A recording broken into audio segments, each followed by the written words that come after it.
A patient of mine, Margaret, 74 years old, sharp as a tack, still drives herself to church every Sunday, sat in my office last month and asked me a question I hear almost every single week.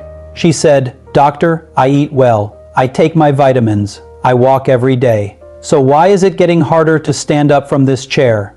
And the answer I gave her is the answer I want to give you today, because it changed the way she eats breakfast, and within a few months, it changed the way she moved through her day.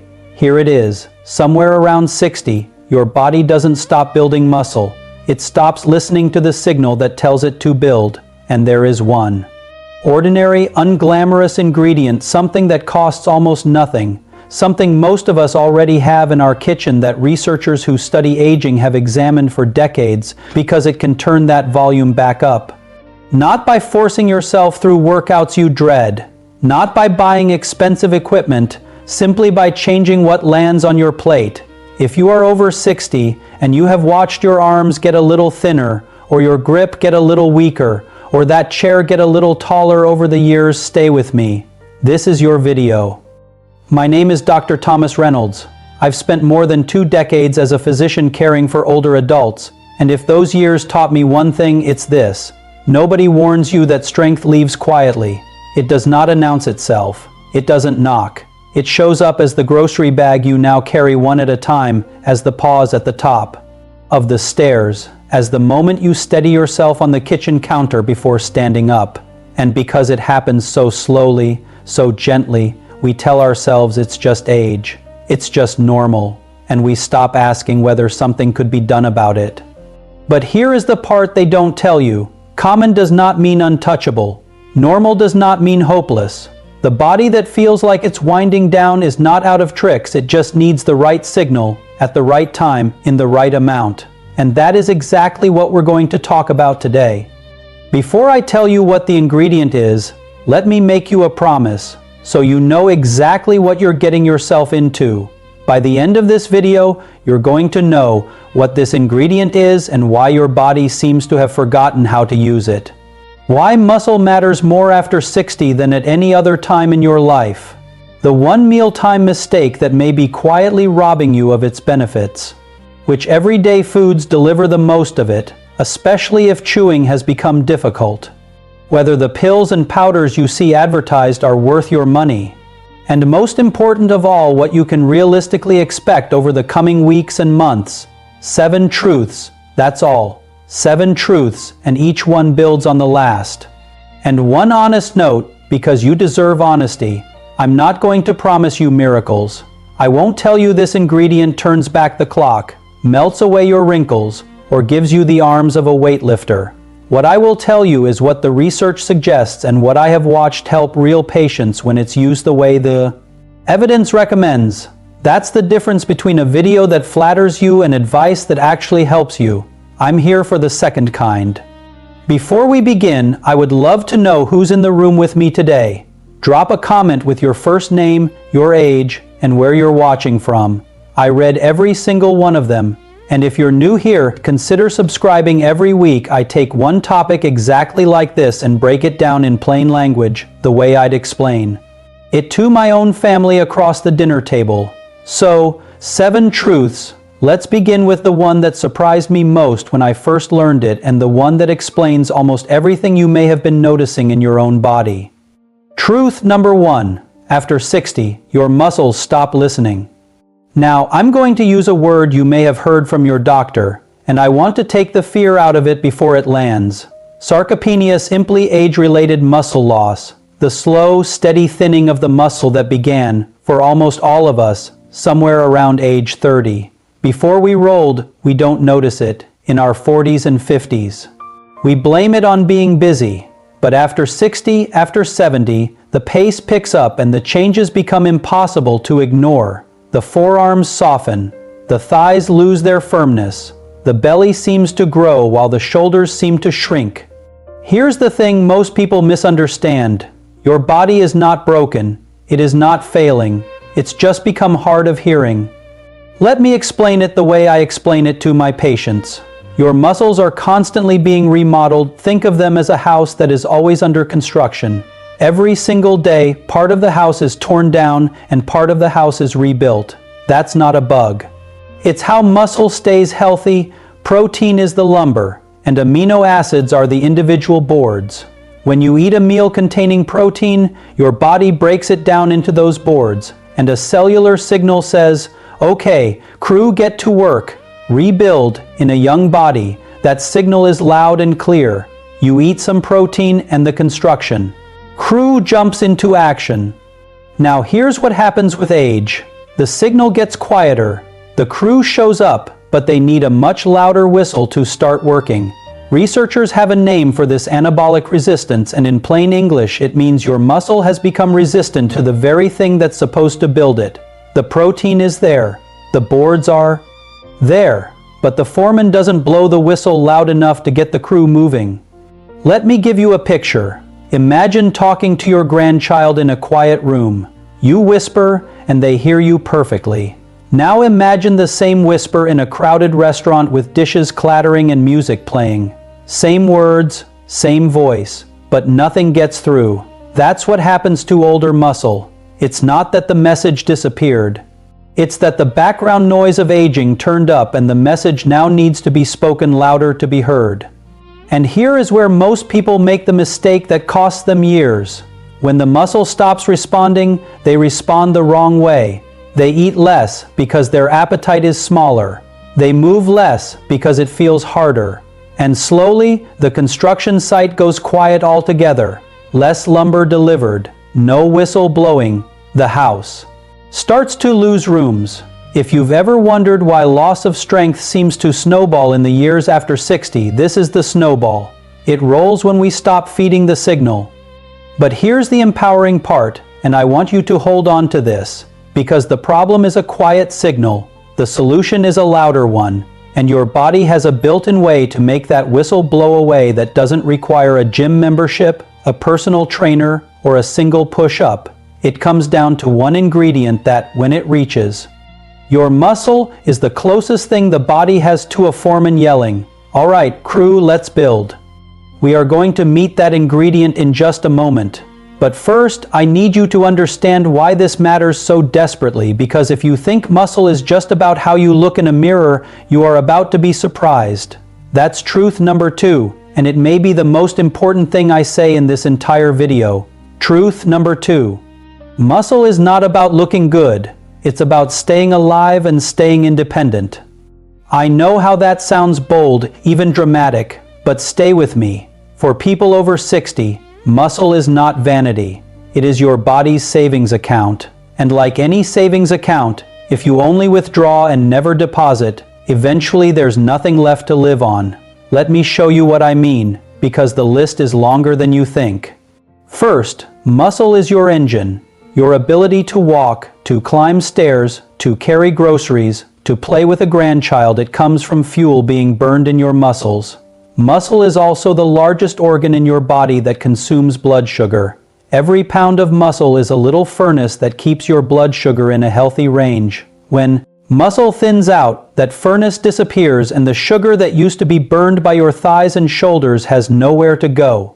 This is one reason researchers have linked muscle loss with an increased risk of metabolic problems, including type 2 diabetes as we age.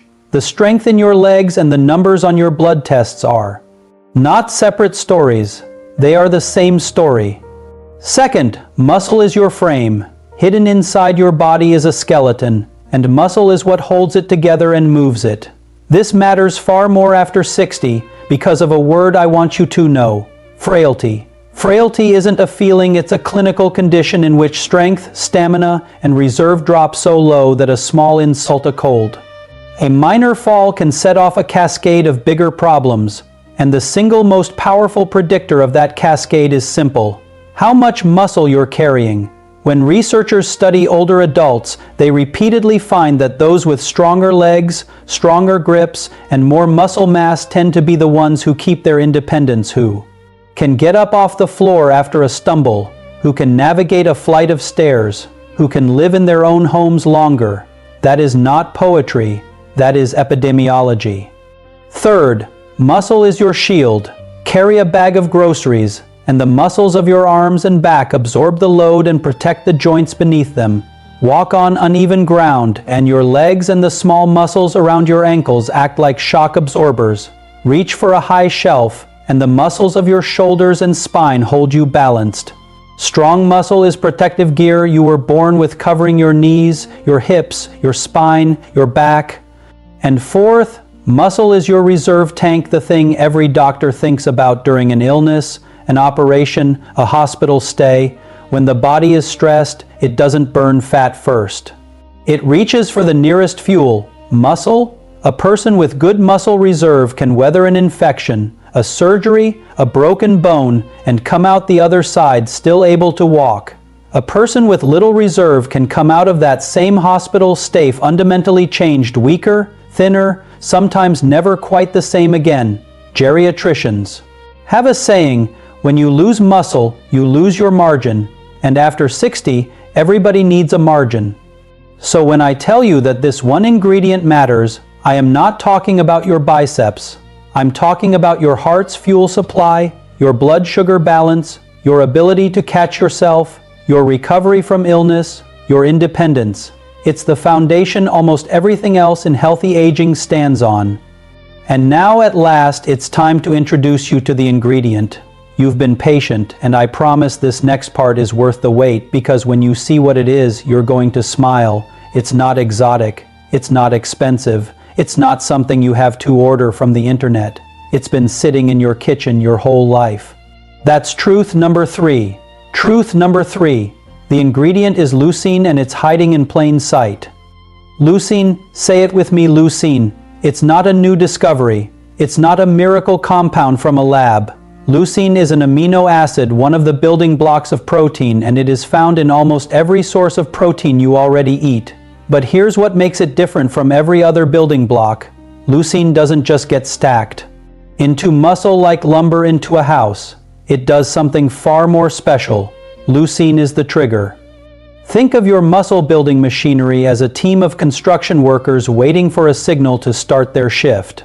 Other amino acids are the materials, bricks, mortar, boards, useless if the workers never pick them up. Leucine is the one who walks in, flips on the lights, and says, "Shift starting, let's build." In scientific terms, leucine activates a pathway in your cells, a master switch that tells your body to begin muscle protein synthesis, the rebuilding process we talked about earlier. In plain English, without enough leucine, the protein you eat may pass right through your body without building a single muscle fiber. This is why, for years now, researchers studying aging have kept coming back to this one amino acid. Because remember the problem we set up in truth number 1? Anabolic resistance. Older muscle needs a louder signal to respond. And leucine, more than any other single nutrient we know of, is that signal. When older muscle is exposed to a sufficient amount of leucine, studies have repeatedly observed the same thing. The muscle's response can be restored in a way that resembles a younger, more responsive muscle. The whistle gets blown loud enough that even a hard-of-hearing muscle finally hears it. Now let me pause and be precise, because precision is the difference between helping you and misleading you. Leucine is not a magic pill that builds muscle on its own. It doesn't replace the materials you still need, the protein, the lumber. It doesn't replace movement. The body builds muscle most eagerly when the site has been warmed up, which is what activity does. What leucine does is make sure the materials you give your body actually get used. It's the foreman. It flips the light switch. And for a hard-of-hearing aging muscle, that foreman is often the missing piece. And here's what makes leucine interesting far beyond the gym. Because muscle is your metabolic engine. A properly signaled rebuilding system ripples outward: better blood sugar handling, better balance and gait, better recovery from illness, and in some studies, meaningful gains in strength and function in older adults, especially those already losing muscle. Not every study agrees. Some show stronger effects than others. The honest picture is that leucine appears to help most when combined with adequate total protein and daily activity. But the pattern is consistent enough that international expert groups have made it a cornerstone of their recommendations on healthy muscle aging. So what does this mean for your plate? It means the goal is not complicated. You need enough of the right protein and enough of this specific trigger at the right moments every single day. And there is one moment most of us get completely wrong. That's truth number 4, and I suspect it's going to change what your breakfast looks like starting tomorrow. Truth number 4. The mistake isn't that you eat too little protein, it's how you spread it out. This is the one that makes my patients sit up in their chair, because almost everyone does it. Let me show you a typical day for a 70-year-old. Breakfast: toast and jam, maybe a banana, maybe a cup of coffee. Lunch: a bowl of soup. A sandwich, a salad, dinner. The real protein: a piece of chicken, some fish, some meat, perhaps a glass of milk. Sound familiar? Here's what's actually happening on that plate, from your muscles' point of view. All day long, the construction crew arrives to work and finds no lumber and no foreman. Breakfast delivers almost nothing. Lunch delivers a little. And then at dinner, the lumber arrives all at once, with the foreman shouting, "Build everything now." But here's the catch. The body can only use so much at one time. Whatever protein exceeds what your muscle can process in that single sitting becomes, I'm sorry to say it, either stored or simply not used effectively. Meanwhile, for the other 22 hours of the day, the rebuilding machinery sat idle. If you picture your muscle as a house under constant repair, this is like hiring a crew that only works 1 hour a day and spending the rest of the day with nobody on site. The house doesn't fall down, but it never really gets maintained either. And year after year, at 23 hours a day of neglect, the repairs fall further. And further behind, that's the slow snowball of muscle loss. Now, researchers who study this have a name for the thing that's missing. They call it an even distribution of protein, and when they ask older adults to spread their protein across the day instead of piling it into one meal, the rebuilding system gets more chances to work. But there's an even more specific recommendation that has become a cornerstone of expert advice in this field, and I want you to hear it clearly, because it's the single most practical guidance I can give you today. Aim for roughly 25 to 30 grams of quality protein at each main meal: breakfast, lunch, and dinner, rather than saving all your protein for the evening. And within that protein, aim to include around 2.5 to 3 grams of leucine. That's the amount international expert groups have suggested as the target that can meaningfully trigger the rebuilding response in older adults. Let me make that concrete, because numbers on paper mean nothing until they're on a plate. A piece of chicken about the size of a deck of cards carries roughly that amount of leucine. A cup of plain Greek yogurt, a serving of cottage cheese, a piece of salmon or tuna, a steak, 2 or 3 eggs, a portion of soy. These are foods that naturally bring leucine to the table. Here's the trick. The 2 most neglected meals are almost always breakfast and lunch, and the single highest leverage change you can make is to upgrade breakfast. If you currently eat toast and jam in the morning, you're sending the construction crew into the day with an empty site. Add eggs, add Greek yogurt, add smoked fish, add last night's leftover chicken. No rule says breakfast has to look like breakfast. Now, a practical reality, and I say this with respect because I know it's real. Many older adults struggle to eat at breakfast. Appetite is smaller in the morning. The stomach feels less ready. That's completely normal, but it's something we can gently work around. A couple of eggs and half a cup of yogurt is a fine start. A protein shake or a glass of milk with breakfast counts too. The goal isn't enormous meals. The goal is to make every meal count. Materials and a foreman, 3 or 4 times a day instead of once.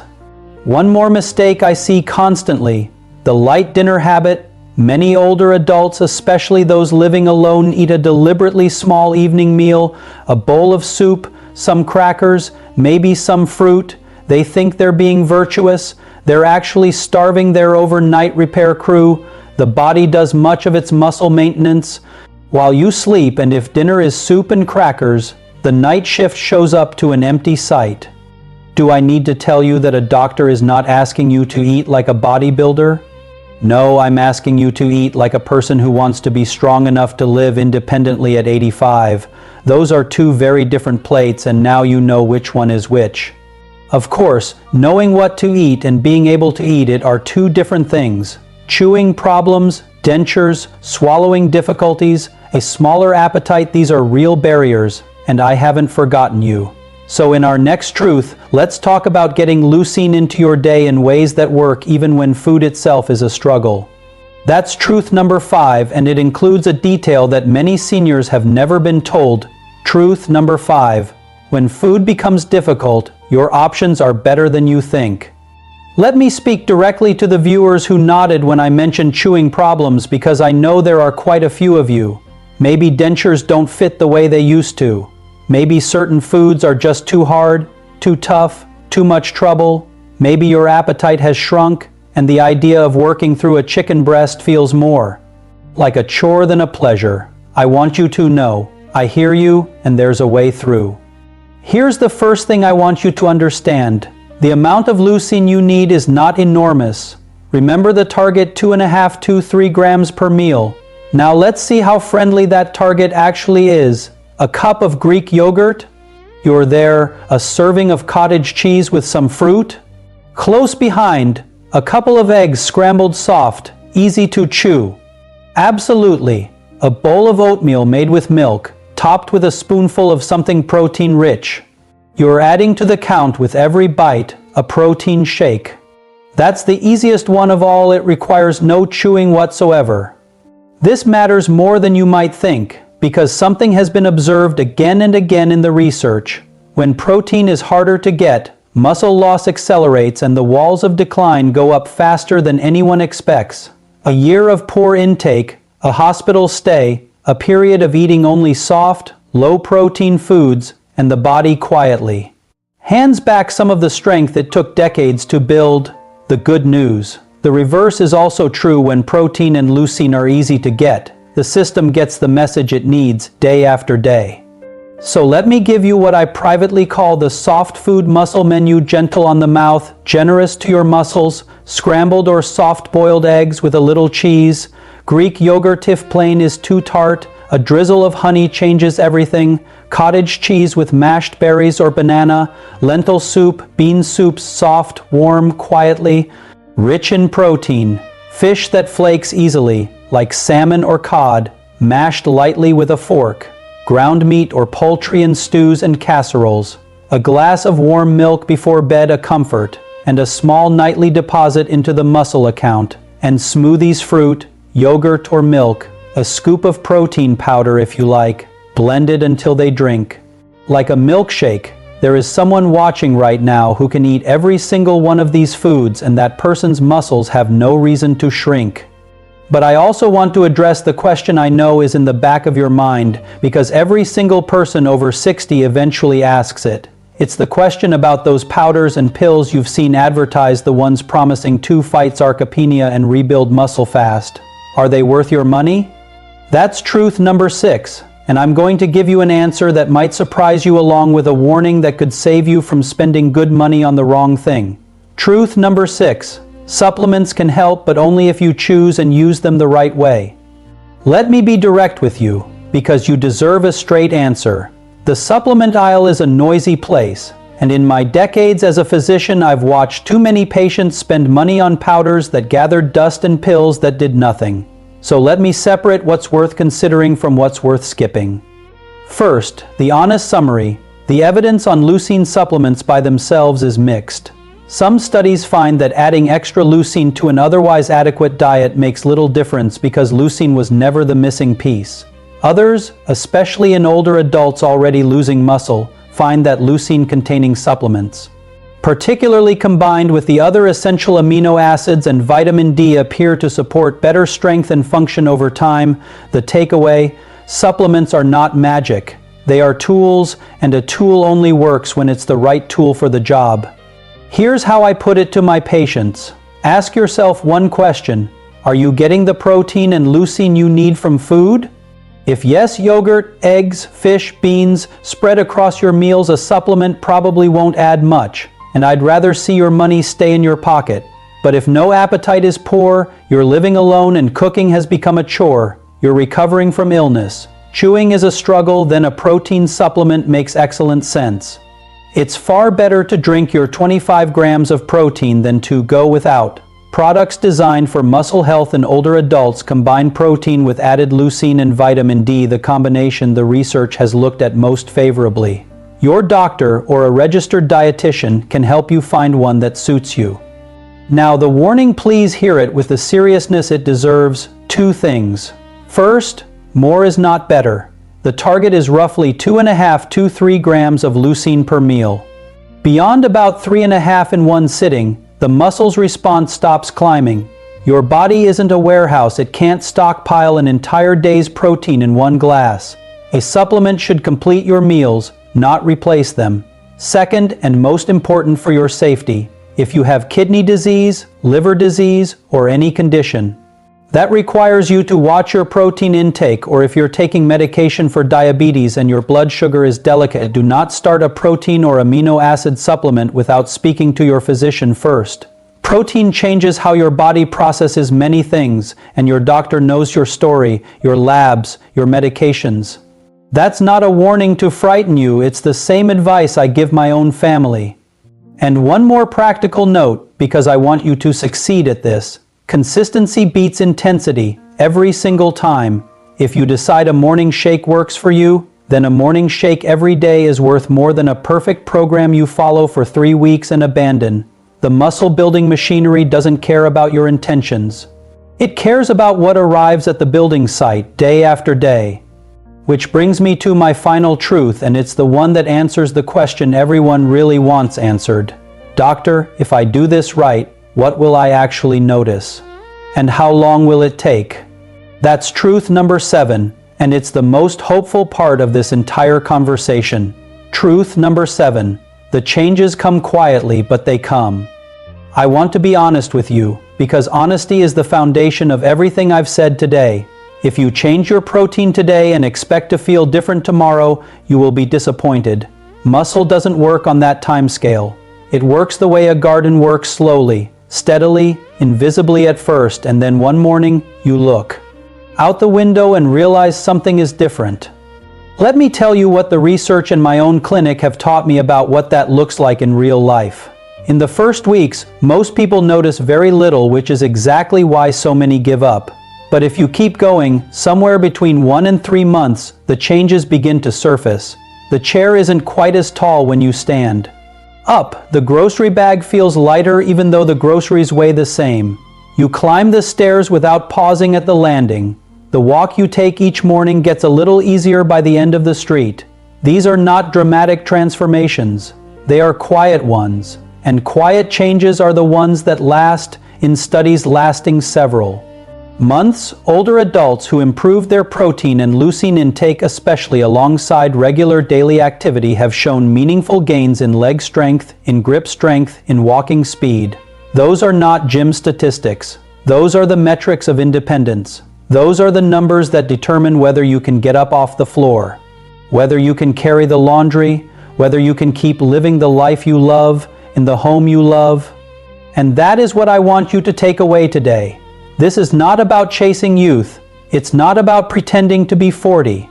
It's about something far more precious, being strong enough at 65, at 75, at 85 to live the life that is still very much yours to live, to keep your independence, to keep your dignity, to keep your place at the family table, not as someone being cared for, but as someone who can still reach, still carry, still dance, still travel, still stand up and move through the world.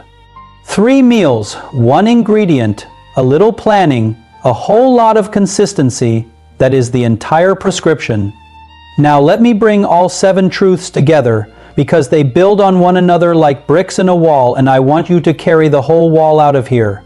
Truth 1. After 60, your muscles stop listening, but the signal can be turned up. Truth 2. Muscle is not vanity, it is your engine, your frame, your shield, your reserve. The currency of independence. Truth 3. Leucine is the trigger, the foreman who flips the light switch and gets the rebuilding crew to work. Truth 4. Spread your protein 25 to 30 grams, with roughly 2.5 to 3 grams of leucine at each main meal, starting with breakfast. Truth 5. Even if chewing Is hard, eggs, yogurt, cottage cheese, beans, fish, and smoothies can get you there? Truth 6. Supplements are tools, not magic. Use them when food is hard, and always talk to your doctor first. Truth 7. The changes come quietly, but they come to those who stay consistent. So let me leave you with this, from one human being to another. I've spent my career sitting across from older adults, and I've learned something no textbook ever taught me. The people who age best are rarely the ones who never struggle. They're the ones who keep showing up. The ones who, when the body gets quiet, turn the volume up. The ones who decide the chair is not where the story ends. You already made that decision. You watched this video to the very end. That tells me you are not finished. And I want you to know from the bottom of my heart that your body is not finished either. It's just waiting for the right signal. Give it the signal. Give it the materials. Give it time, then stand up out of that chair and notice. If this video helped you today, I'd be honored if you'd do 2 things. First, share your story in the comments, your age. Which of these truths spoke to you? What you ate for breakfast today? Your story may be exactly the encouragement another viewer needs. And second, if you haven't already, please subscribe and ring the notification bell so you don't miss the conversations we're having about healthy aging, because there is so much more to talk about week after week. A final word meant gently, not as a warning, but as the best advice I know. If you have kidney disease, if you're managing diabetes or heart failure, or if you simply take several medications, please bring this conversation to your own doctor. A good physician will be delighted to help you build your own plan, because that is exactly what I would want for my own family.